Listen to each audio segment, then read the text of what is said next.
Hi there. This is April Lee with Hope, Faith, and Thriving on YouTube. And then I'm known as April Lee Chronically Me on Instagram. And today I'm going to do an interview, kind of hangout chat with Tammy Rotzoll.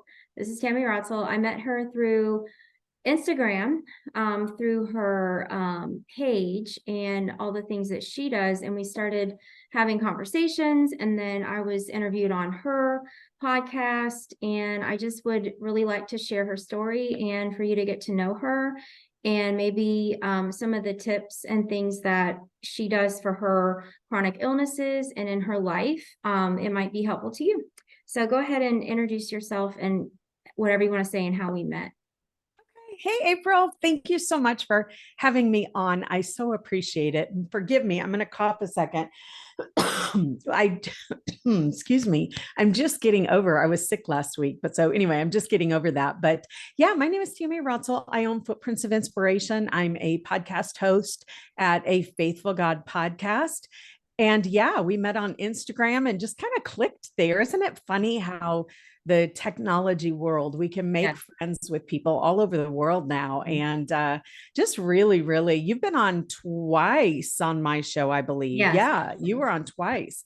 And so, yeah, I teach women how to grow closer to God through prayer, Bible study, and community. And I just have a heart to serve, and just a really, really, one of my favorite things is to really help other women step into everything God has for them. So that's what I do. And I do it all with a chronic illness, and we just keep on going. So Okay, so today, because there's so many topics we can talk about, I did want to talk about fibromyalgia.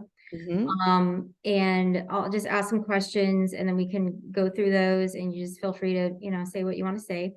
Mhm. First one was, when were you diagnosed?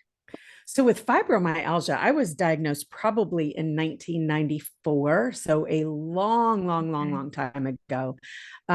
It took many years. Actually, it was probably 95 before I was diagnosed, but I started noticing symptoms, shortly in 92, 93. Just really achy, couldn't, sleep on one side because it would hurt too much. And of course, as with, so many chronic illness stories, it took years to diagnose because the doctors would look at the blood work and say, oh, everything is fine. There's nothing wrong with you. And, we all have those stories. We all have those conversations, and it's really hard. It's very disheartening. You start believing that maybe you're crazy. There's something wrong with you and mentally, because you're, feeling all this, but the doctors are looking at you saying, no, you're completely fine. And, that you're not, excuse me. So I finally, managed to get in. And to be honest with you, it was so long ago, I can't even remember how I got in with him, but I got in with a rheumatologist up in Richmond. I'm in Virginia. And so I got into a rheumatologist up at VCU medical school. And he actually was the first person that I had no idea what fibromyalgia was, but he was the first person to test me with trigger points and all of that. And so I've been very fortunate in regards to that. I will say, as the years have gone on and I've, gone from, just with other things, I also suffer from chronic migraines, although I don't think they're considered chronic anymore, which is great. I'm so grateful for, praise God for that. But just going to other doctors and specialists, it's really interesting, and I'm sure everybody listening today can experience or can relate to this, is that there were so many doctors who, as I'd go to them and say, oh, I have fibromyalgia, so many of them would say, that's really nothing, that's kind of a made up disease. It was so long ago. And so it got to the point, quite frankly, that I just even quit putting fibromyalgia on my health history form, because Even now, I'm just kind of like, do I want yeah, that? yeah. And yeah. And shame on the medical community for that, because I mean, don't get me wrong, I realize it takes time to research things. I realize that you don't, a fibromyalgia is a very hard It's disease to, complex. yeah, it really is, and it's really hard to diagnose. So I'm totally fine with the medical community saying, I don't know what's going on, but what I'm not okay with is saying your blood work looks fine. You don't fit inside this little box, so you're okay. That's the frustration. And it's not just with me. I hear that with so many people Everyone. for sure. Yeah, for sure. So, what was the other question I have for you? Okay, so I want to know, from that, from then to now, how has fibromyalgia, like when you first got diagnosed, and you may not remember this, but like, how did that change? What did your life look like for you? How did that change you overall? And, Yeah. tell me about that. Sure, sure. So, it's really hard. I think you go through when you are diagnosed with a chronic illness, you go through kind of a mourning period, a grieving period. And it was really hard. We were very active, had a very active social life. We went, we'd go, go, go.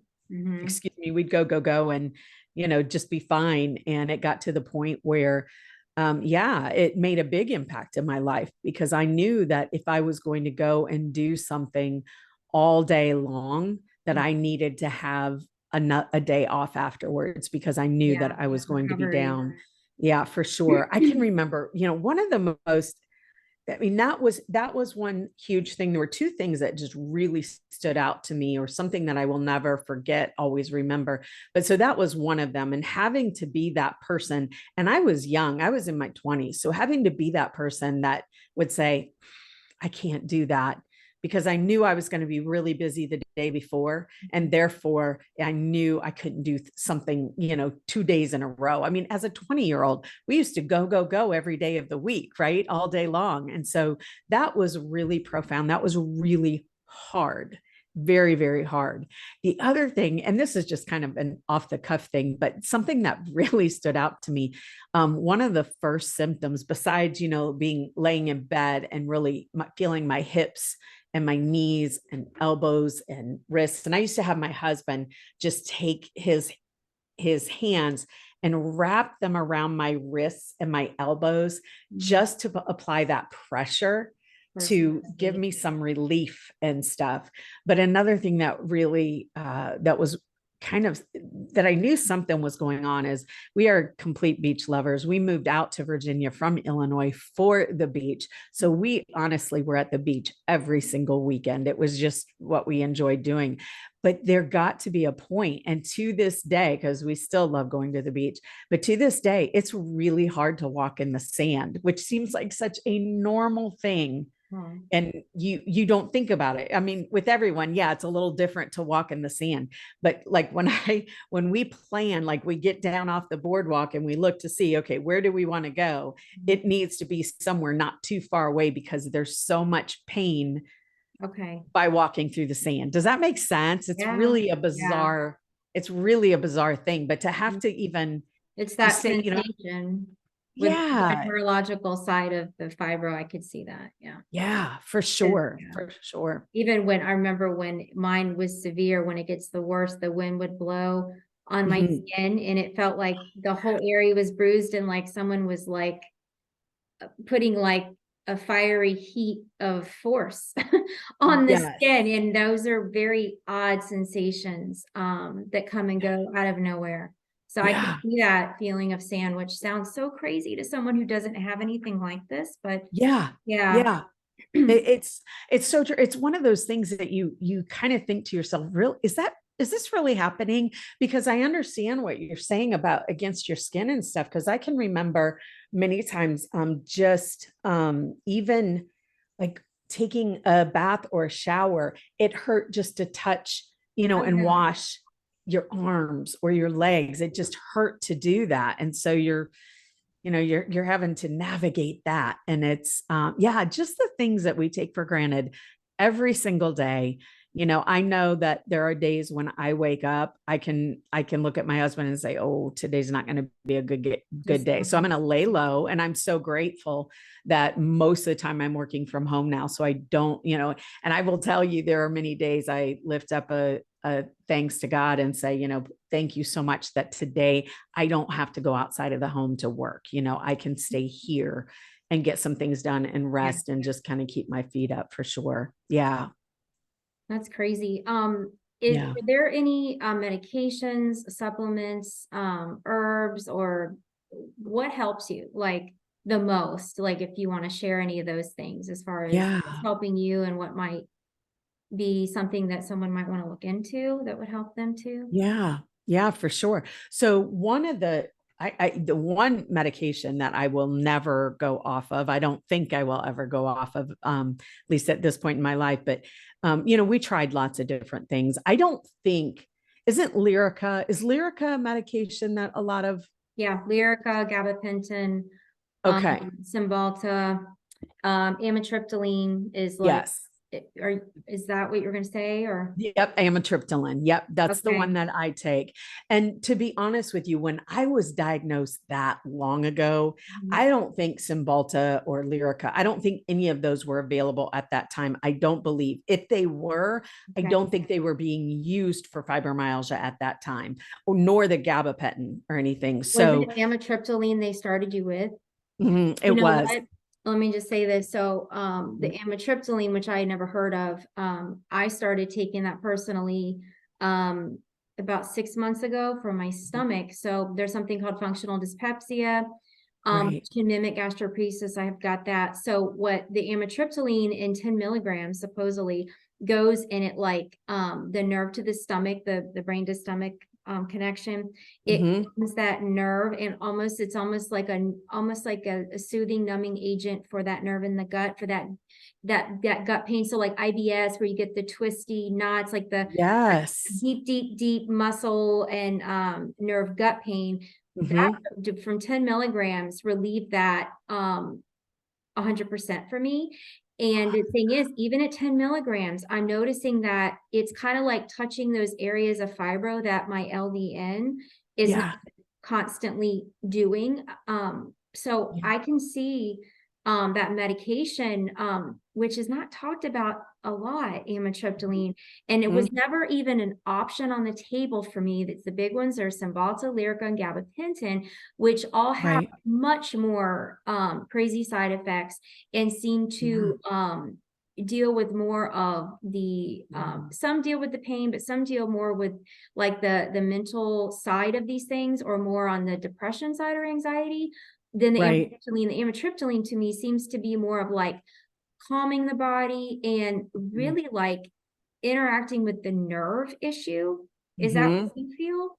Yeah, for sure, for Okay. sure. And Okay. really helping you also to go through your deep stages of sleep, that Yes. reparative cycle, so that Okay. your body can repair during sleep. Okay. Obviously, it's not, with something like that in a chronic illness, it doesn't, take it away Of 100%, course but not. it really does make a These are difference. just And tools, like yeah, exactly. in your tool. Exactly. So is there anything else that you do that is either pharmaceutical or on the natural side? I know you're into like, are you into oils and stuff still? You know what? So the oils, I love to use one of my issues, like when my joints are really, really achy and I deal with restless leg a lot. One of the oils that I use that has worked, I still can't believe it, but it's worked wonders is peppermint oil. Oh, Not, excuse me, not peppermint oil, spearmint oil. experiment. So spearmint oil. Yes, I apologize. I didn't mean that. I've got peppermint oil running in my, or actually I have clove running right now in my Okay. thing, that which is very soothing and calming. But the spearmint oil really helps. I especially will wipe it around my knees before I go to bed at night on the fronts and the backs of my knees, which will really help calm that restless leg down because I get pretty severe with the restless legs and stuff. Okay. But the other thing is, so not long ago, probably almost 2 years ago now, I actually, because of the chronic migraines, which took like a massive Oh, front seat role, kind of fibromyalgia, I was still experiencing it, but it kind of went, I guess, front and center were the migraines. And I wound up after trying many, many, many things, I wound up partnering with a supplement company. And of all things, it really, really changed my life around for the migraines. But what I've found is that it's helping with the fibro too. And so, okay. What is that? yes, so it's the ones that the the two that are really big for the fibro for me are something called curcumin, Oh, you know, yeah. part of the turmeric plant, but it's a specific Yep. part of it. So it's the curcumin, and then it's boswellia. And so I take those every day. Like I said, I started taking that along with a couple of other supplements for migraines. And that has just I noticed an improvement in my fibromyalgia too. I have fewer days where I wake up feeling achy and foggy, because you know that whole brain fog that Yeah. comes with fibro. I And the have fewer days of inflammation, this. you Yes. feel less like, Yep. so, because I know curcumin and turmeric for sure are very good for inflammation. Yes. And because of that, it addresses some of the pain along with magnesium, which I think and migraine, Yes. obviously, Yes. and the stomach. So if you have constipation, or like your stomach's in knots and you're not regular, magnesium's great too. Yeah. So Yeah. those are kind of like your everyday go-to kind of thing that you Mhm. put together. Okay. Yep. Yep. And And then go ahead. well, I apologize. The magnesium, I'm glad you brought that up, because that is something I do take too, and I've been taking that for years. I think what's important to note is what's important to know is that if you've tried one brand of a supplement and it doesn't work, it's important that you try other brands, because I've tried many different supplements and or magnesium supplements over the years. And when I finally started working with this particular group, I mean, just the quality. So even when you're looking for the curcumin and the boswellia, definitely look at the quality of the supplement that you're getting. I use, which anybody can go on and check out, it's the Healthy Place, and they're phenomenal. Like, they take their team and they take their team and they actually go through 3 months worth of training before they're ever allowed to work with a customer. And then they've got a little chat box in the lower right corner, and you can just ask them questions. You know, this is what I've got going on. What do you recommend? And they're phenomenal at that.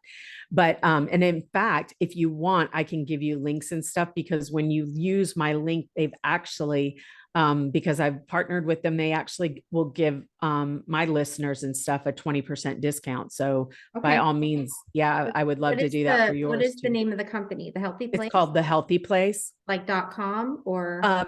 It is Find Your Healthy Place, but actually, if you just go to footprintsofinspiration.com/get healthy, it'll take you there. And then you can use the coupon code. I don't want to monopolize our conversation here with that, but I didn't even know about this, so I'm gonna check it out myself. And And I'll send a link okay, on this yeah, video somewhere, either in comments or description. I'll have a link, and it'll direct you guys to her page, and then you can go straight to this. I'll try to get that on there. yep. And the coupon code, if you use Faithful, using that link in combination with that coupon code will give you that 20% off. And that's 20% off every single time you order. So it's not even your first time ordering. So okay. they're phenomenal. But excuse me, I apologize. But specifically for fibromyalgia, the curcumin and the boswellia together have been known to be a very good analgesic. So, to really help relieve pain and stuff. Like, a lot of RA patients are also using it, and either in addition to their over-the-counters, and in some cases, it's even helped or kind of eliminated their not over-the-counter, prescription medication. In some cases, it has eliminated. So it's in that combination, it's really, really good for that, for sure. Okay, I'm definitely gonna research that. Out of all that, I've never heard of the boswellia or yeah. I hadn't either. Okay. Yeah. Just a side note, we're not doctors. We're just patients, and 100%. all of these things that we try, I know both of us, we research and question everything before we try anything, and we run it by our doctors. I usually do, for sure. Absolutely. So definitely, Absolutely. I'll leave links to all this. You guys can check it out. Make your best judgment for yourself. Yeah. For But sure. so back to some questions for you. Well, and if I can real quick, Yeah. April, just very briefly, like 100%, yes, everything that you said. But interestingly enough, so this has been like, I was my neurologist's most difficult patient regarding, I see him for the fibro and the migraines, but he told me multiple times, you are my most difficult patient for the migraines. I was getting them 3 to 5 times a week, lasting days and days on end.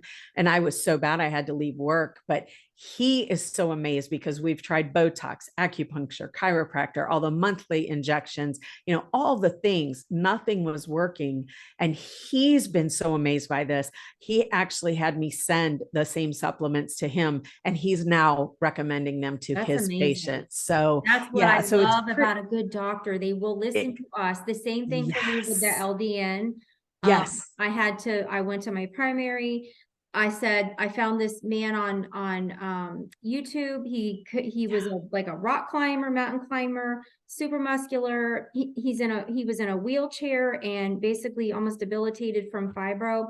And he Mhm. had this little logo LDN. I'm like, what's that? And he told his whole story and how he got his life back over this compounded, medication. Go to my doctor. No, no, no. And I finally got a chiropractor who had a nurse practitioner to prescribe it, started to change my life around. They're like, whoa, what is going on? And what are you doing? And every doctor I have all took the information and got their clients and patients this information so they can now get this compounding stuff. Sometimes you just got to see. So Mhm. if a doctor is giving up on you and you're not giving up on yourself, take them this information, ask them Mhm. about LDN, ask them about amitriptyline, and fight until you get a doctor to say yes to you.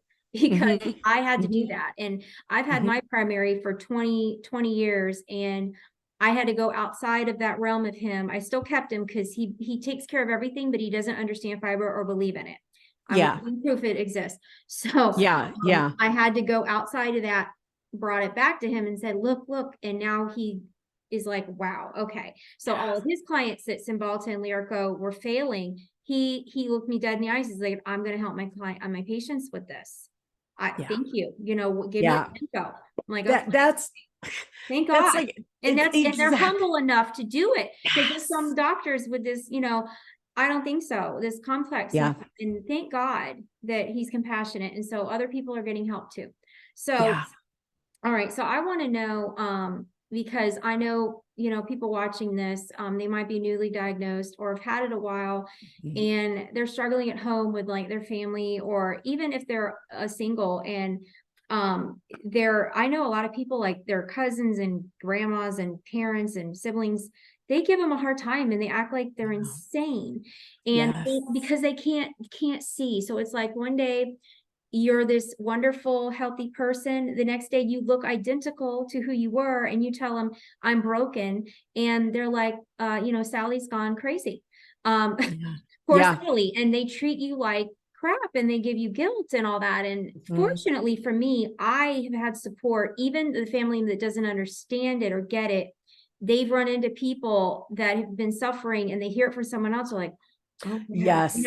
and they care enough and love us enough that they are not giving us guilt and a hard time. They believe it. They're supportive in whatever way they can be. I'm married. It was a struggle. It was a real struggle on me. It was a struggle on my husband. It still can be. Like if I'm doing great, he loves me so much, and then suddenly I have a flare and I'm falling apart, and I got control of it. But you can tell, like, he wants that woman that was just put together a minute Yeah. ago, and he's learned, thank God, to be compassionate. And like this morning I woke up and to him praying for me, I was like, oh, thank Yeah. you, Lord. Oh, Then wow. guilt trip and like, woe is me, and my wife is sick, and this is how hard that is on me. And I get it. I mean, if I was on the other end, I have so much compassion for my husband and what he deals with, because what I deal with, Mhm. it is not just affecting you, it's affecting the dog and the cat and the bird and the fish and the people. It affects Yes. everyone. And Yes. our mindset and our attitude can really impact that amazingly positive or amazingly negative. So for 100%. you, I know you've been through a lot with all that. And I'd like to Mhm. know if you want to share how that in the beginning, how it affected your life with you and friends and your husband and your children, and what you've learned from that and where you are now with it. Yeah. Yeah. You know, I think personally for me, because the pain is awful, the fibro fog, the brain fog is awful. And I think for me, the emotional part of a chronic illness is probably worse than the physical pain of Yes. it. The emotional pain is worse than the physical pain. And I think, especially as women, we go through so much guilt. We feel less than, we feel like, all of a sudden we've become this person that is no longer reliable, right? This person that cancels plans at the last minute, this person that can't make it to the kids' games and their functions. We've become these people that, and for my kids with the migraines, again, I know we're talking about fibro, but with the migraines, one of my biggest triggers is perfume and cologne. So now all of a sudden we've got to, like, every single person that comes through that door, every single child that comes through that door has to know you cannot wear perfume and cologne. And that was a struggle. I mean, because like you said, it doesn't just affect you, it affects every single being inside your home and outside your home. Yeah.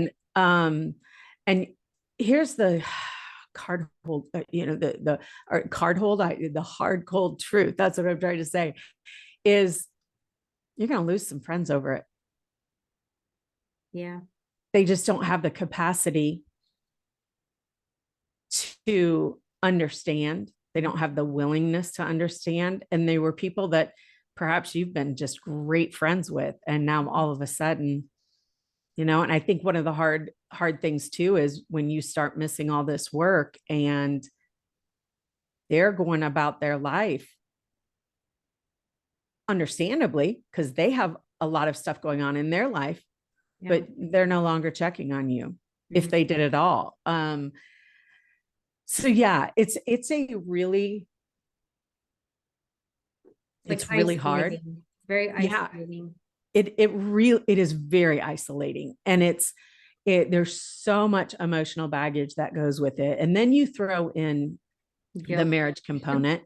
And I will tell you, I may have told you this before, I'm not sure, April, but truth be told, my husband and I, and he will sit here and tell you the same thing, we did everything wrong when it came to trying to walk through a chronic illness together. We did everything wrong. It was just, he kind of, number one, you're talking about financial issues here, because now all of a sudden you're racking up medical bills and you're missing so much work that you can't pay them. And you've got to make choices. Do I pay the electricity this week, or do I pay for the mortgage so I don't get kicked out on my butt, right? That get the house taken away, or pay the rent so I don't get kicked out. There's so much stress that goes along with a chronic illness. And when you're trying to deal with it in a marriage, we didn't handle it right. We really didn't. And I actually have a podcast episode. It's When a Chronic Illness Rocks a Marriage. And it's my husband and I on there being completely honest. Too. Okay. And give me the title again. When a Chronic Illness Rocks a Marriage. Okay. And I can send you the link for that and everything. What I'll do is I'll message you. You can send me all these different things. Okay. That sounds good. But yeah, I mean, I wish I could tell you we did it all right, but here's what I can tell you. Keep the lines of communication open. He and I both, because of the financial burden of it, we both kind of, instead of coming together and walking through it together for years, he was afraid and got to the point where, quite frankly, he started to resent me when I'd miss work, because he's sitting there thinking, how are we going to pay the bills? I'm seeing the look on his face and feeling that cold shoulder. And I'm thinking he could care less how I'm feeling. All he cares about is the money. Well, of course he's worried about the money. He's the provider, Yeah. that's what men are typically, right? And so of course he's going to have these feelings. But the problem is we weren't there for each other, and we weren't trying to walk it out for each other. It took, honestly, things coming to a complete head Mhm. um, before we realized that, okay, something needs to change and we've got to do this together. And so, and truth be told, April, there are still times we don't walk it out Yeah, perfectly, it's hard. even going through everything we did, kind of like you said, you're like, Well, especially when you're out of a flare and things are really good. yes. Like, yay. And then suddenly you like just yesterday, actually for a few days, the fatigue portion came in. I was like falling asleep driving, falling asleep, standing Oh, up. And then all of a sudden that where you get that sensation of your body's so fatigued, you get shortness of breath and then the yeah, palpitations, and it's not even anxiety, it's just your body. What I've learned is it's the neurological portion is just gone haywire. You have no control, yeah, you know it's there. And as you get older with it and mature with it, you don't panic and you're not like, okay, it's gonna last forever, maybe a day or two. Like, I'm able to do this with you today, thank God. right, And I really right. worked on my sleep last night, and sleep is crucial. But I did notice my husband, he's like, well, I'm not mad, but I can tell like his reaction could be two things. Oh, we'll get through it. It's not going to last forever. You got this. And I'll just, keep an eye on you, talk with you, pray with you, whatever it is, or we'll just chill out. Instead, I could see that buildup of anxiety in him, like, uh-oh, how long is this going to last? What's this going to affect you?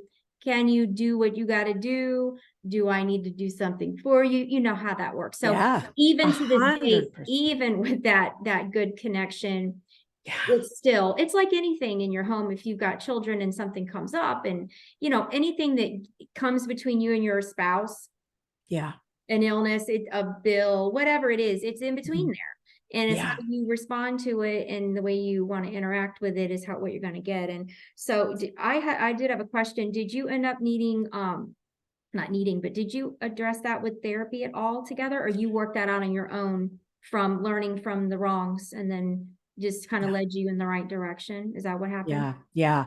We Okay. did not seek therapy. We should have. I'm here to tell you, like 100% we should have. In Okay. fact, I'm actually,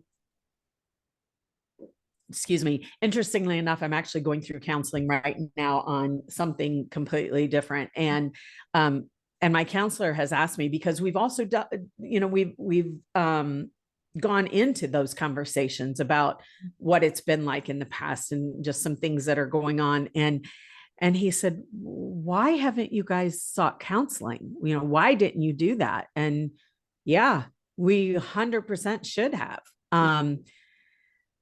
I cannot recommend it enough. I think, to be honest with you, I think everybody needs counseling. We all have things we're trying to go through, and I just think it's so important. And I think what's so important to remember is that counseling is not to separate you, but to keep you together.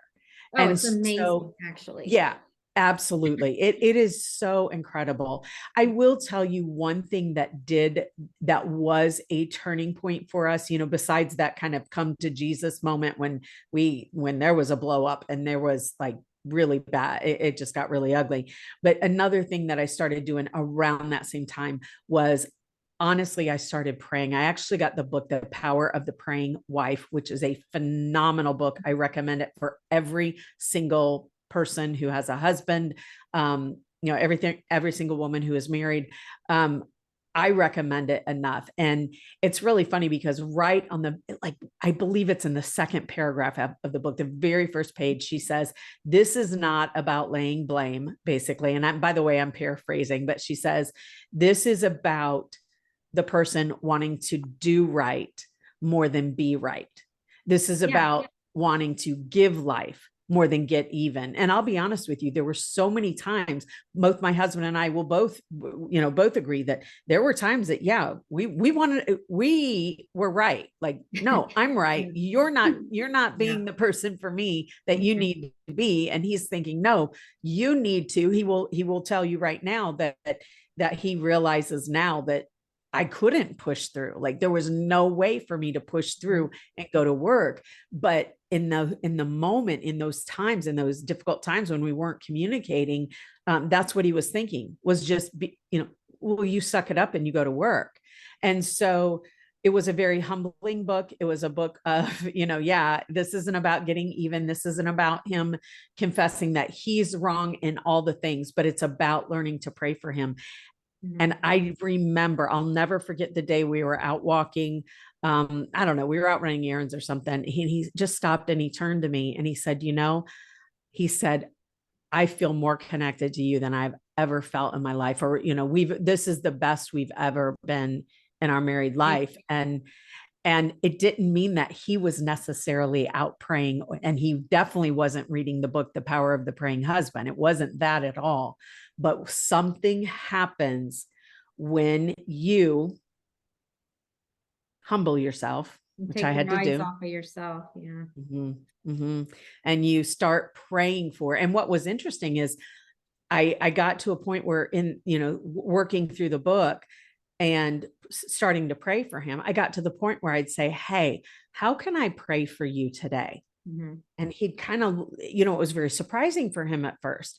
But now what he'll do is he'll call me and say, hey, I need some prayers with this. Can you pray for me? And so it was a huge turnaround because, when we do what we are commanded to do, when we do these things that God is calling us to do, we have to just show up and do the work. He gives the increase. He makes it all happen. I've got my kitty walking in front of us again. Sorry.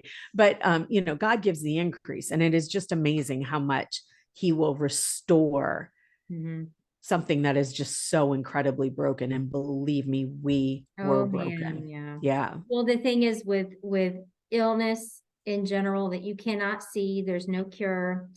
Yes. And on top of the pain and all of that, and most people have control over their walking and their speaking and their doing, right? When you get fibromyalgia or any dysautonomia or whatever of the nervous system, you don't always have control over your speech, over your thoughts, over your physical body or any compartment within your body. And it's hard. It is really hard, especially for people. And I don't know how this is a thing, and not everyone is the same, but they're saying that the majority of people with chronic fatigue syndrome and fibromyalgia seem to be those people that are like busy and go-getters and just very like ambitious and goal driven and planners and all that.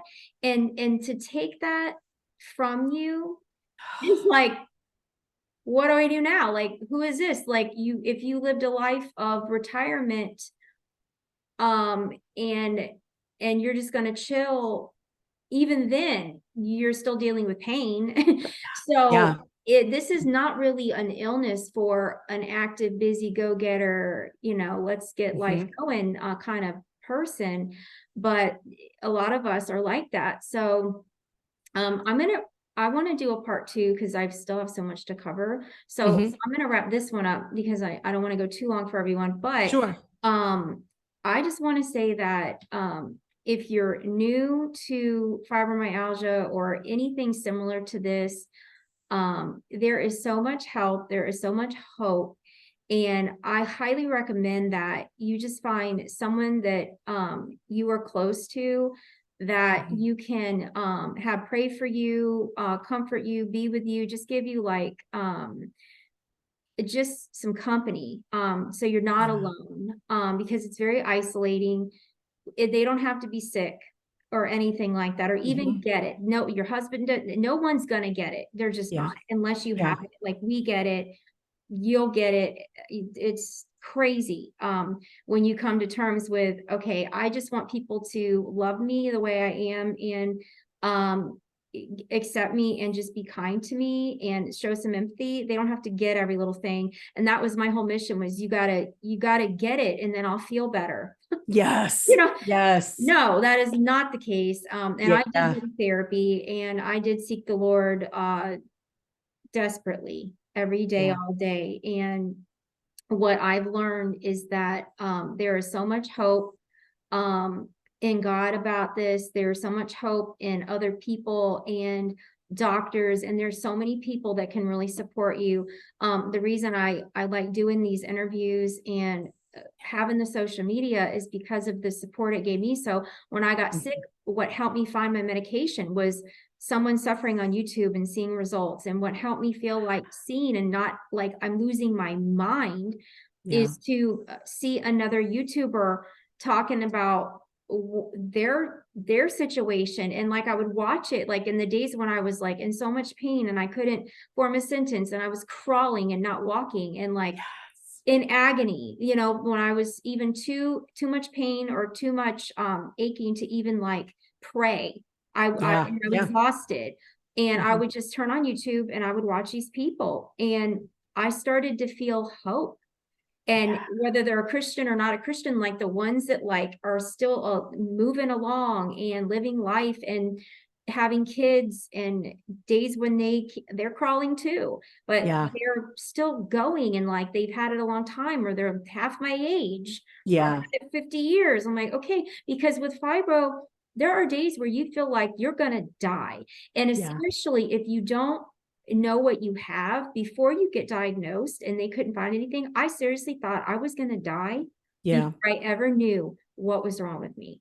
So I just want to let everyone know that please get on Instagram, get on Facebook, and find people like you that are positive and uplifting and supportive, and get with these networks of people, because I'll scroll through, you know, my feed, and there's people who are negative and like gripe and curse it out and whatever. But then there's people, and you can support them too. Like I'll like things they say, and I'll send them encouragement too, even if I don't agree with how they addressed it. But it's a community of people like you. So you will feel heard, you'll feel seen, you'll feel supported. So that's what I want to say. Do you have any things you want to say? No, I agree completely. I agree completely. And I appreciate you having this platform to help others with a chronic illness, to see that, you know what, there is hope. I personally thought that my life was completely over, and it's not. It's not. I know it feels like it. I know there are going to be days that are just feel almost impossible. But one of the things that we have to stop doing, and someone is going to say, Tammy, what do you mean? But you don't understand how bad I am. The thing is this is hard. We have to stop camping out in the pain. I'm not saying, it's a mind over matter thing. I don't mean that. But what I mean is, on those days when you're feeling just a little bit better, change your environment. There are days when, you can't get out of bed, but change your environment. One of my favorite places to be in my house is out on my front porch. And so I'll even go out on my front porch, lay down, put a dark washcloth over my head if I've got a migraine, if that's what my problem is that day, and just lay there and rest. And definitely rest is so incredibly important.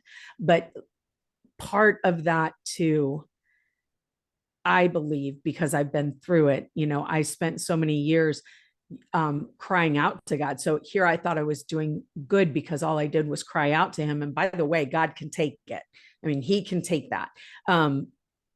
But what was interesting to me is when I had to come home because everything got so bad, I thought my life was over. I have a servant's heart. I love to help others. And I thought, because I wasn't working in the dental office anymore as a hygienist, sitting chairside with these patients that I had been seeing for years, who had become my family, I thought my life was over. Like I was never going to be able to serve again. And here, God has so much more planned for you. But we just have to choose. And again, I understand someone saying, no, Tammy, you don't understand how bad I have it. I do. And some days just getting a shower is all you can do. And that's okay. Just take those little steps and refuse to keep camping out in the pain. I will say one more thing too, and then I know you'd like to sign off, but one of the things I think we have to do, because we get so used to thinking, I don't feel well. oh, I hurt today. I don't feel well. And guess what? We don't. But what I discovered was that I was speaking these things into me, and I was never going to start feeling well until I broke that cycle. And this isn't easy. This takes practice. And I will tell you, I am back to work one day a week now. I'm so busy at home now with my business as well. So I can't go anymore, but I'm back to work one day a week. And to this day, I still have to fight with my thoughts, because for so many years it was, oh my gosh, what if I get a migraine? What if I'm in too much pain and I get to work and I can't continue? What if? And I have to literally stop myself and start speaking more positive things into me. Like, okay, you know what? If it happens, it happens. God's got me. He's got a plan, and I'm just going to go with it. But I'm going to stop speaking it. It's not easy. It is not easy, but you've got to stop doing it. You've got to stop speaking that stuff into you. And again, I say that from a place of love, not a place of judgment, because I did the exact same thing. And to this day, it has been so ingrained in me. To this day, I still struggle with it. So. Well, yeah, I agree with that. And another thing is too, like when you get in a flare and it's lasting for months, you just assume that you're going to wake up and feel the same. The same thing when you get out of a flare, it's like sometimes you think, oh, this isn't going to last long. My flare's coming out. You take advantage of your time, and you go, and this is it, everyone does this. It's like you run and then you fall, and you run and you fall. And that's where pacing comes in. Yeah. I'm going to put a link in here with that too, with the pacing method.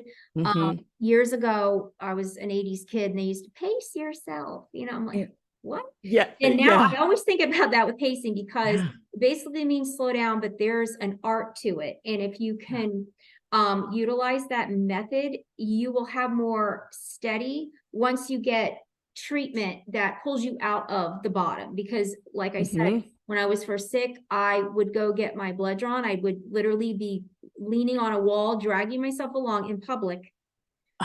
5 minutes to get halfway down a hallway, sit in the chair. I am sleeping, lying down, getting my blood drawn, and crawling out and getting in the car and like having to catch my breath, take a nap, drive home, praying I don't fall asleep, and then crawling to my bed.